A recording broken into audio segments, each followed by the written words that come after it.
da obra de Deus, o Pai, em ressuscitar Jesus, né, dos mortos, lá no versículo 1. Aí no versículo 3, ele saúda com a graça e a paz da parte do nosso Deus e nosso Senhor. E no 4, Paulo apresenta a obra de Cristo. Ele diz: o qual se entregou a si mesmo pelos nossos pecados, para nos desarraigar deste mundo perverso. Assim, o apóstolo Paulo, em sua apresentação e saudação, começa essa carta a fim de trazer à memória dos irmãos a mensagem que eles haviam recebido anteriormente, a mensagem do Evangelho. Vocês já receberam essa mensagem acerca de Cristo, da obra de Cristo. No verso 6, irmãos, Paulo se mostra impressionado, chocado, admirado. E por que ele se sentia assim? Por conta da inconstância dos Gálatas. Eles foram chamados por Deus, eles receberam o Evangelho da graça de Cristo, mas eles estariam dando crédito ao que o texto diz aí, a um outro evangelho, ou seja, seria um evangelho diferente daqueles que eles receberam. Vocês estão dando crédito a um outro evangelho. Aí no verso 7 ele continua explicando que na verdade não se tratava de um outro evangelho que seja igual ao evangelho de Cristo. Ele diz: na realidade há alguns que são os falsos mestres judaizantes, esses alguns, que vos perturbam e querem perverter o evangelho de Cristo. Então na verdade não era um outro evangelho que eles estavam recebendo, eram líderes religiosos que estavam querendo perverter o evangelho de Cristo, estava querendo tornar o evangelho de Cristo negativo, algo ruim, era o que eles estavam querendo fazer. Do verso 8 ao 9, Paulo vai dizer a eles que o evangelho se resume àquilo que eles ensinaram, Paulo e os seus companheiros. Ele remete à ideia que ainda que um anjo vindo do céu pregasse um evangelho, ou ele mesmo pregasse um evangelho que fosse diferente, que fosse acrescido de algo mais além daquilo que eles já tinham pregado, do evangelho que eles já tinham pregado, ele diz que eles ensinaram que eles seriam anátema, maldito, né, reprovado, execrado. Então, nós devemos transmitir o evangelho puro e simples, aquele evangelho da graça, o evangelho do Senhor Jesus Cristo.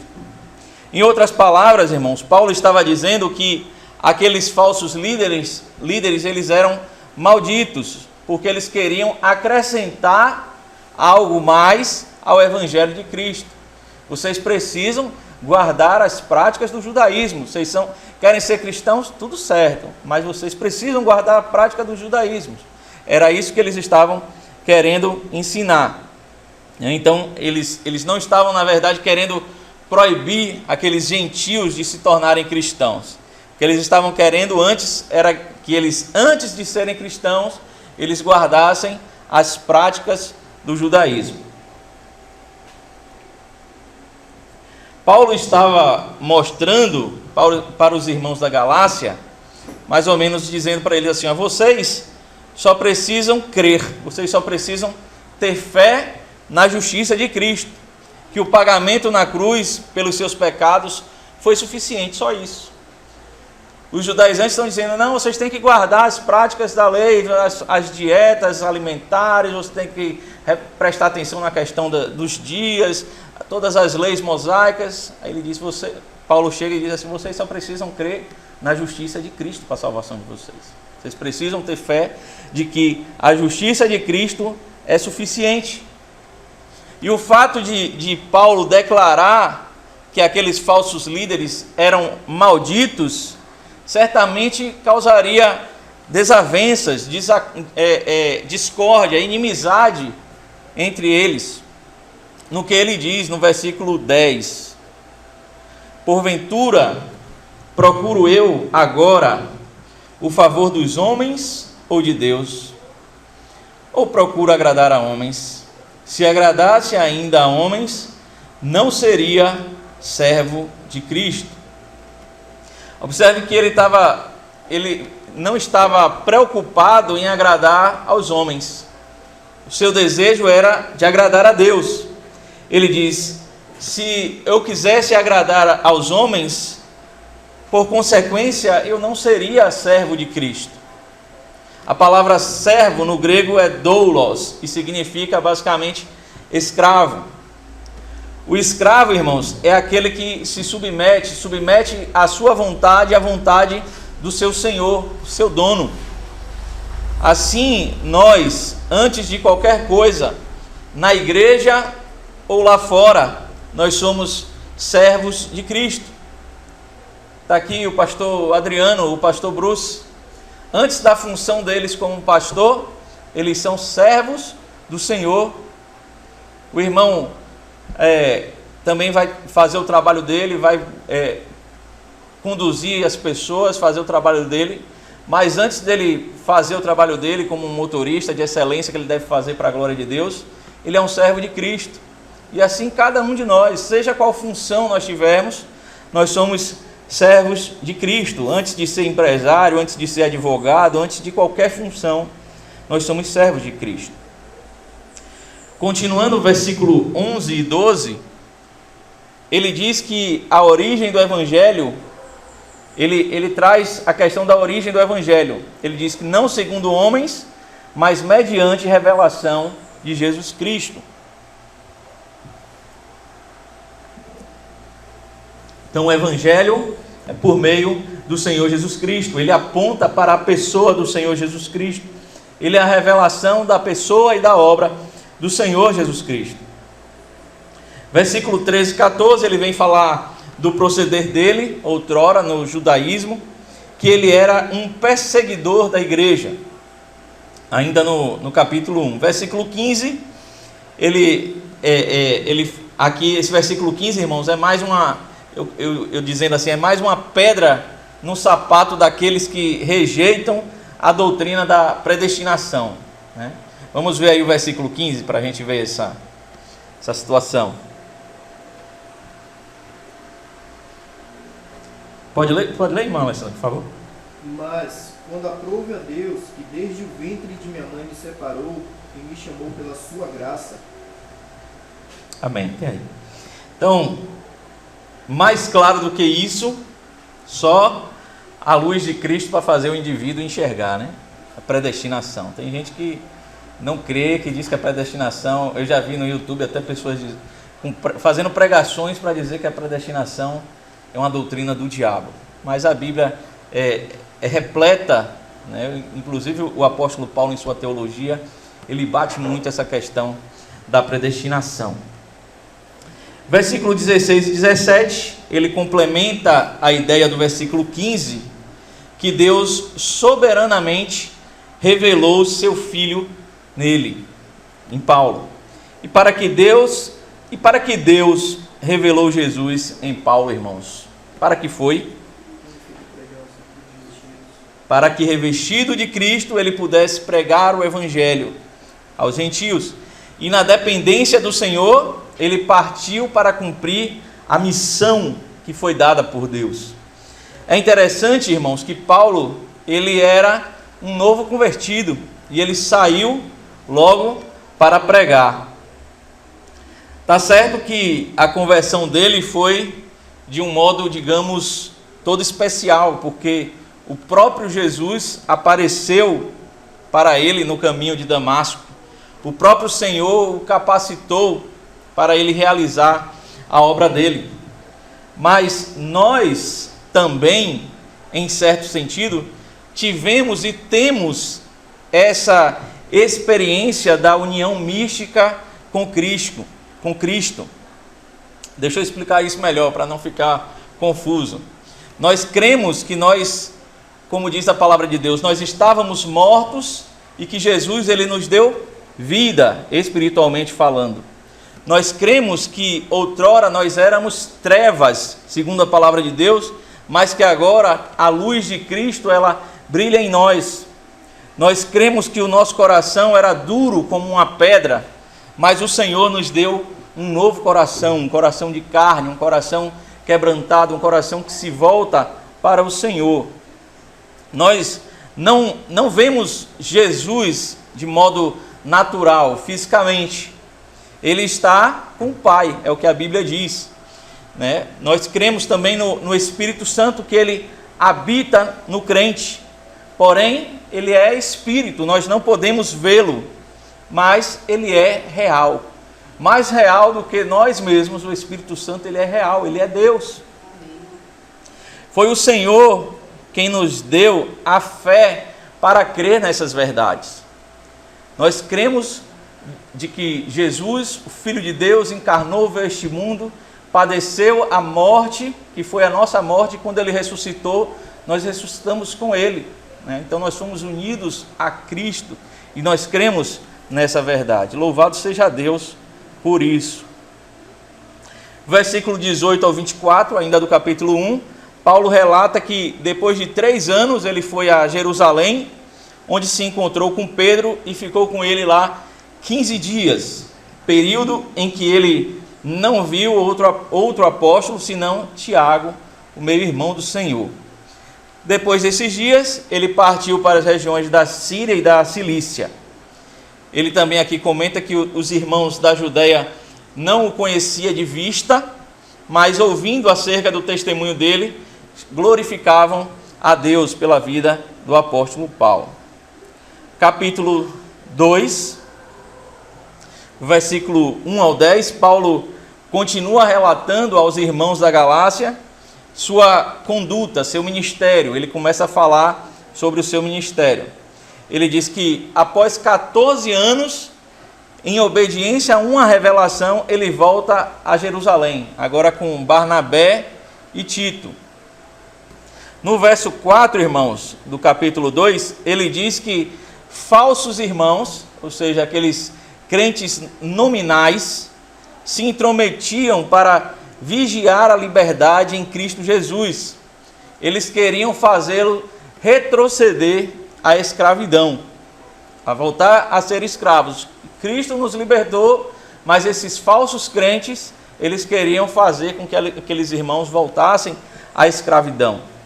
Mais adiante, no versículo 8, Paulo revela que o mesmo Espírito, o Espírito Santo, ele operou eficazmente na vida de Pedro e na vida dele, Paulo, né, para o ministério.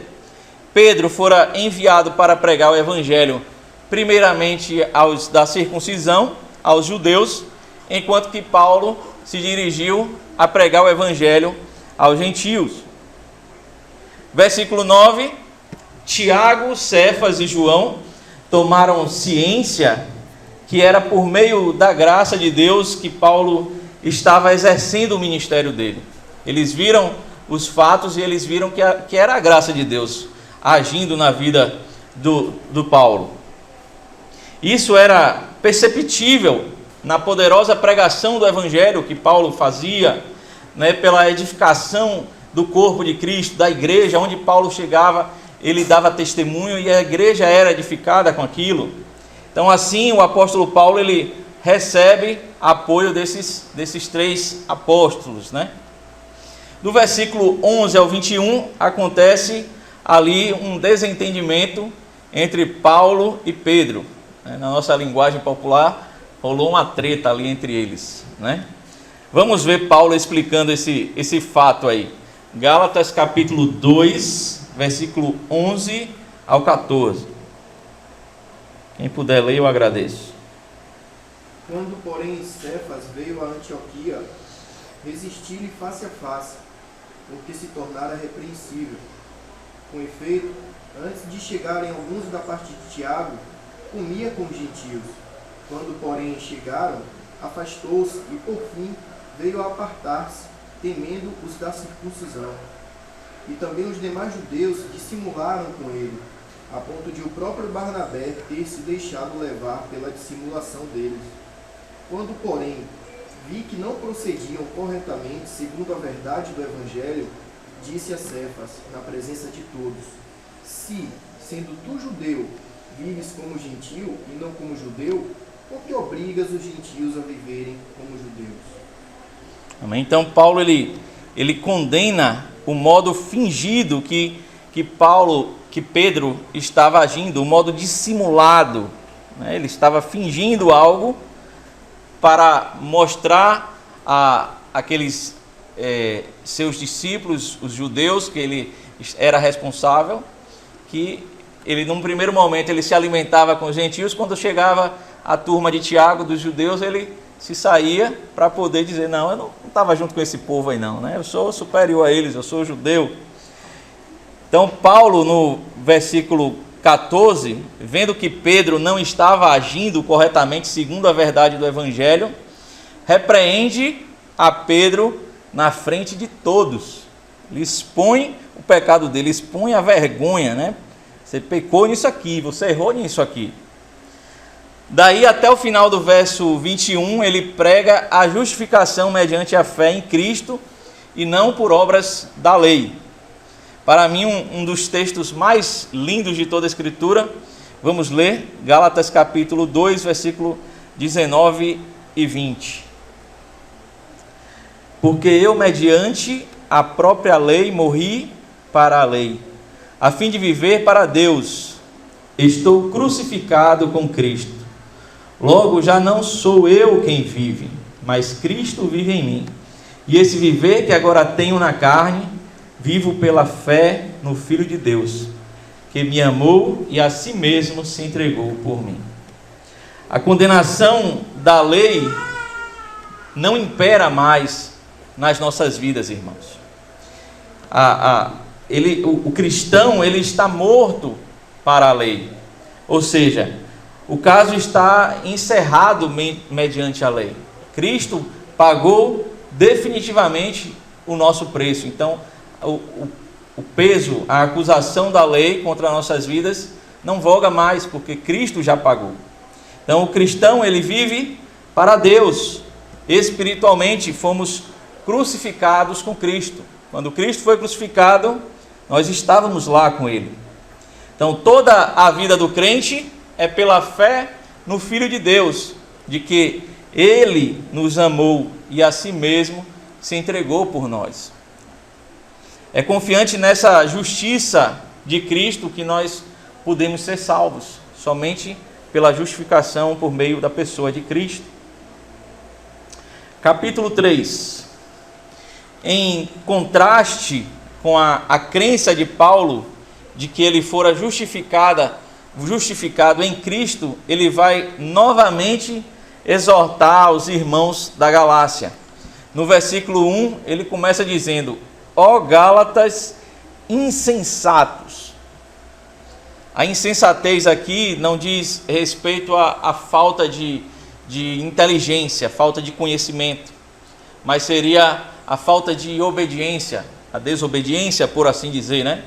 Então, diante da desobediência dos irmãos da Galácia, Paulo conclui o verso 5 com uma pergunta àqueles irmãos. Uma pergunta que ele faz e que ele já sabia a resposta. Mas ele pergunta para eles, no capítulo 3, versículo 5. Aquele, pois, que vos concede o Espírito e que opera milagres em vós, porventura, o faz pelas obras da lei ou pela pregação da fé? Então, a resposta é pela pregação da fé. E seu objetivo, ao perguntar àqueles irmãos, era trazê-los à reflexão, fazer o que eles viessem a pensar o modo que eles tinham vivido, que eles vinham vivendo, melhor dizer.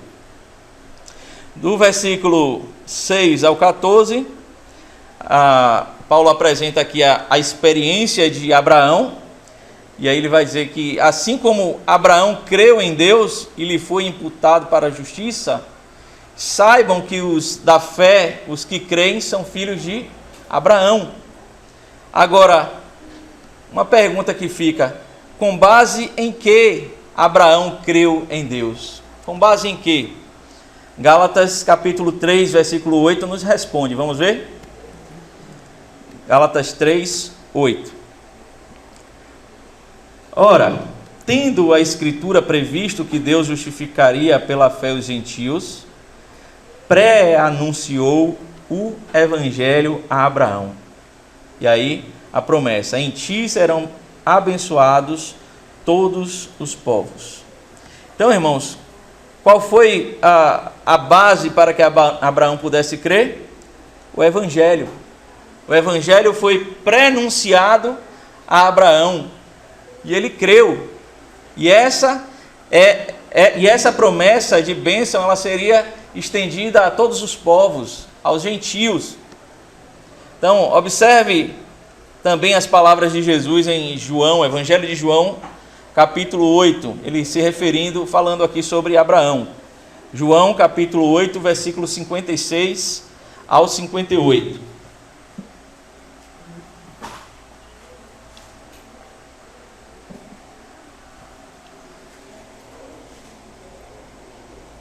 Vou correr, viu, pastor? Senão não dá tempo. Vamos ler. Abraão, vosso pai, alegrou-se por ver o meu dia, Jesus dizendo. Viu e regozijou-se. Perguntaram-lhe, pois, os judeus: ainda não tens 50 anos e vistes a Abraão? Respondeu-lhe Jesus: em verdade vos digo, antes que Abraão existisse, eu sou. Amém? Um detalhe é que Abraão, ele viveu aproximadamente 2090 anos antes de Cristo. Então nós vemos aqui Jesus revelando o seu atributo da eternidade. Abraão, há mais de 2000 anos atrás, eu já estava lá, ele conheceu o meu dia.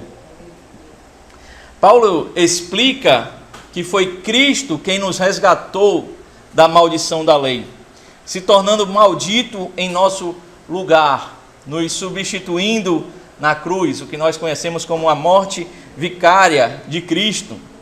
Esse ato de morrer pendurado no madeiro não foi em vão, mas no versículo 14 diz assim: para que a bênção de Abraão chegasse aos gentios em Jesus Cristo, a fim de que recebêssemos pela fé o Espírito prometido. Meus irmãos, a obra do Espírito Santo é tão fundamental quanto a obra do Filho. E nós só podemos receber o Espírito também por meio da fé. Então pense, irmãos, que bênção. A salvação é um dom de Deus. Nós recebemos a salvação pela fé. Por sua vez, a fé, a questão de nós crermos, também é um dom de Deus. É Deus quem coloca no nosso coração essa fé. E isso é graça, irmãos. E a graça também é um dom de Deus. Se você vê lá em Efésios 2:8, abra aí por favor, Efésios 2:8, ele fala sobre isso, ele traz essa ideia. Efésios capítulo 2, versículo 8. Quem abrir aí pode ler, por favor. Porque pela graça sois salvos mediante a fé. E isso não vem de vós, é dom de Deus, não de obras, para que ninguém se glorie. Amém? Então, a salvação, a fé e a graça não vem de vós, é dom de Deus. É Deus quem nos presenteia com essas bênçãos.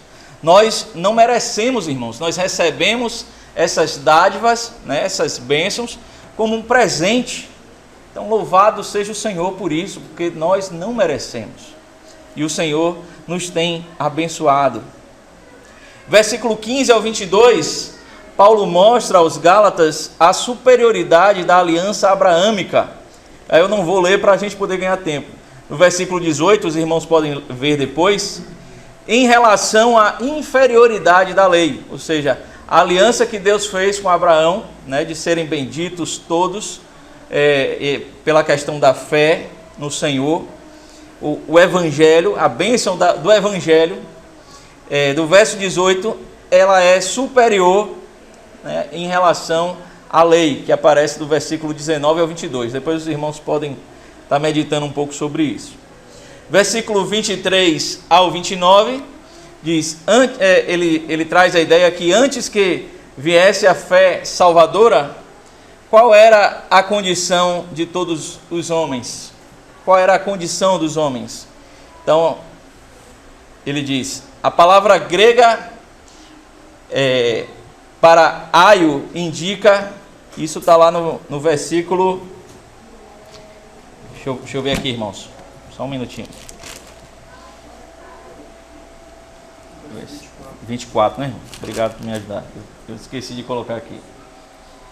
De maneira que a lei nos serviu de aio para nos conduzir a Cristo. Então a palavra grega para aio indica um escravo cuja a sua tarefa era cuidar de uma criança até ela chegar na fase adulta. Então a lei ela nos serviu dessa forma, ela nos conduzir até chegarmos a uma fase de maturidade em Deus, um momento em que Deus se revela salvificamente a nós. E por vezes estes aios eles eram disciplinadores severos. Então a lei ela era o nosso aio, o qual ao mostrar nossos pecados estava nos levando a Cristo. Versículo 25. Mas em contraste, tendo vindo a fé para a salvação, deixamos de estar subordinados ao aio. Então recebemos a fé para a salvação, deixamos a nossa subordinação ao aio. Todos, verso 26, todos nós, a partir desse momento, nos tornamos filhos de Deus por intermédio da fé em Cristo. É a ideia que ele está trazendo no versículo 26. No 27, ele fala aqui sobre a questão de ser batizado, e a palavra batizado aqui tinha o sentido de imerso ou colocado em Cristo. 28, a ideia não importa a nacionalidade, todos os povos sois um em Cristo Jesus. A ideia de todos os povos serem colocados no mesmo corpo, o corpo de Cristo, seja gentil, seja judeu, todos nós pertencemos ao mesmo Senhor e ao mesmo corpo do Senhor. 29, do capítulo 3, a ideia, uma vez que sois de Cristo, sois também descendentes de Abraão. Somos de Cristo e somos filhos de Abraão pela fé. Capítulo 4 agora, irmãos. Versículo 1 ao 7. Paulo fala sobre a nossa filiação em Cristo. Somos filhos, né? Uma vez que Cristo resgatou os que estavam sob a lei, fomos adotados como filhos. Isso ele traz essa ideia no versículo 5. Nós éramos escravos, mas agora nós somos filhos. Versículo 8 ao 11, irmãos. Do modo como aqueles irmãos estavam vivendo, Paulo vai dizer, vocês querem voltar às práticas religiosas da lei? Então, ele vai trazer essa ideia para aqueles irmãos da Galácia. Ele termina essa porção questionando a conversão deles. No versículo 11. Versículo 12 ao 20, Paulo reitera algumas questões com os Gálatas. No verso 13, nesse intervalo do 12 ao 20, ele diz, eu preguei o evangelho para vocês. No verso 15, ele traz a ideia que, trazendo aqui, falando da dedicação, do sacrifício dele para os irmãos da Galácia, para com os irmãos da Galácia. Versículo 19.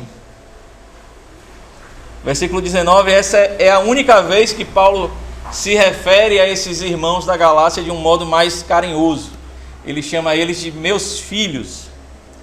Vocês estão me fazendo sofrer novamente as dores de parto, até que Cristo seja formado em vós.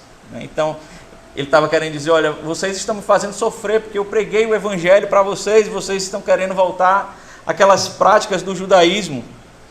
Mas Cristo vai crescendo na vida de vocês, vocês vão amadurecer e vocês vão ser formados em Cristo. Cristo vai ser formado em vocês, melhor dizendo. O versículo 20, ele expressa o desejo de estar com os irmãos e falar com eles em outro tom de voz. E ele finaliza esse verso 20 demonstrando: eu não sei o que eu penso de vocês. Vocês estão agindo de uma forma que eu não sei o que pensar de vocês. Vocês me deixam, de certa forma, confusos. Era essa a ideia do versículo 20. Verso 21 ao 31, foi apresentado uma alegoria com Agar, a escrava, e Sara, a livre. Essas duas mulheres representavam, o texto diz lá, duas alianças. Versículo 4, 31, Paulo diz: e assim, irmãos, somos filhos não da escrava, e sim da livre. Entendendo que nós somos livres em Cristo, né? Nós somos da nova aliança, a aliança da graça, a aliança que o Senhor Jesus nos concedeu, a aliança da graça do Senhor Jesus. Capítulo 5, versículo 1 ao 12, tem por título, irmãos da Galácia, quem vós escolheis? Ou a lei ou Cristo? Quem é que vocês vão escolher? Gálatas 5:1, Paulo disse: para a liberdade foi que Cristo nos libertou. Permanecei, pois, firmes, e não vos submetais de novo a jugo de escravidão. Então, Cristo nos libertou. Não vão por essas práticas que estão querendo induzir vocês, não. Porque se vocês forem, vocês estarão debaixo de um jugo de escravidão. Vocês estarão sendo escravizados. Em Cristo, irmãos, nós somos livres. Então, ele estava dizendo: fiquem firmes, nós somos livres. Não tornem a ser escravos. Versículo 13 ao 15, do versículo 5, Paulo apresenta o amor como um parâmetro à vida cristã, é uma base. Então, quer cumprir a lei, siga um único preceito, um único ensino, a saber, qual é esse ensino? Amarás o teu próximo como a ti mesmo. Essa é a base que você deve seguir, o amor. Ame ao próximo como a ti mesmo. Versículo 16 ao 26, Paulo vai apresentar o contraste entre as obras da carne e o fruto do Espírito. Versículo 16 ao 17 diz: digo, porém, andai no Espírito e jamais satisfareis a concupiscência da carne. Porque a carne milita contra o Espírito e o Espírito contra a carne. Porque são opostos entre si, para que não façais o que porventura seja do vosso querer. Então, irmãos, não há comunhão entre as obras da carne e os frutos do Espírito. São distintos, não tem como. É trevas e luz. Gálatas 5, 19 ao 21, o apóstolo Paulo apresenta as obras da carne. Ora, as obras da carne são conhecidas e são prostituição, impureza, lascívia, idolatria, feitiçarias, inimizades, porfias, ciúmes, iras, discórdias, dissensões, facções, invejas, bebedices, glutonarias e coisas semelhantes a estas, a respeito das quais eu vos declaro, como já outrora vos preveni, que não herdarão o reino de Deus os que tais coisas praticam. Então, Paulo apresenta as obras da carne e termina dizendo: esses que praticam essas obras da carne não herdarão o reino de Deus.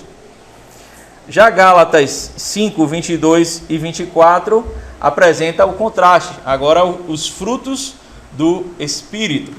Ele diz: mas o fruto do Espírito é amor, alegria, paz, longanimidade, benignidade, bondade, fidelidade, mansidão, domínio próprio. Contra estas coisas não há lei, e os que são de Cristo Jesus crucificaram a carne com as suas paixões e concupiscência. Então, aqueles que guardam esses preceitos, aqueles que dão frutos no Espírito nesse sentido, esses são de Cristo Jesus, e eles já crucificaram a carne com Cristo. Então, por isso que nós dizemos que Quando Cristo foi crucificado, nós fomos crucificados com Ele, né? Lá na cruz, as nossas paixões e concupiscências ficaram cravejadas. Então, de qual lado estão os irmãos da Galácia, né? Paulo estava querendo trazer essa ideia. De qual lado que vocês estão? Vocês estão seguindo as obras da carne, ou vocês vão viver pelos frutos do Espírito? Capítulo 6, por fim, chegamos ao último capítulo. E eu tenho 7 minutos para acabar.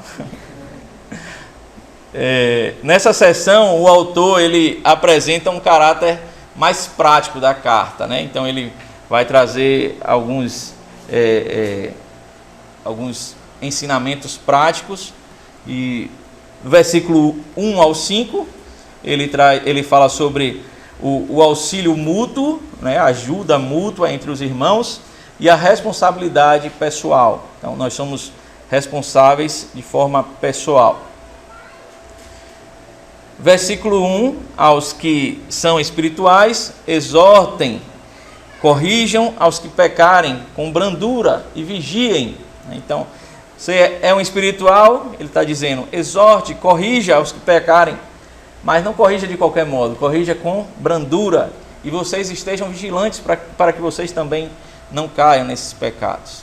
Versículo 2, ele traz a ideia aos irmãos de que eles estivessem unidos, de que eles estivessem em comunhão, como um corpo de Cristo. Versículo 3, ele diz aos irmãos, ele orienta aos irmãos que eles fossem humildes, né, que eles se tornassem pessoas humildes, eles não viessem a se enganar, mas que eles fossem humildes. Versículo 4, ele traz a ideia de que antes de você ajudar um irmão, certifique-se da sua vida primeiro. Como é que está a sua vida? Então, eu vou orientar um irmão, eu vou falar algo para um irmão, mas eu tenho que olhar a minha vida. Como é que está a minha vida, né? O meu testemunho me permite falar algo para aquele irmão nessa área, de corrigir aquele irmão naquela área. Então nós devemos certificar, olhar para dentro de nós, para ver a nossa vida primeiro. Versículo 6 ao 10 fala sobre a semeadura. Vamos ler Gálatas 6, 8. Gálatas capítulo 6, versículo 8. Um voluntário para ler, por favor. Porque o que semeia na sua carne, da carne ceifará corrupção, mas o que semeia no Espírito ceifará a vida eterna. Amém? Então, o que semeia para a sua própria carne, da carne colherá corrupção, mas o que semeia para o Espírito, do Espírito colherá vida eterna. Então, o que Paulo estava dizendo, irmãos, semeiem para o Espírito, porque semeando no Espírito vocês colherão vida eterna.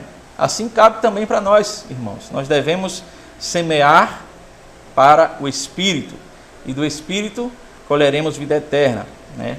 Devemos desfrutar dos frutos do Espírito, das bênçãos que Deus nos concede.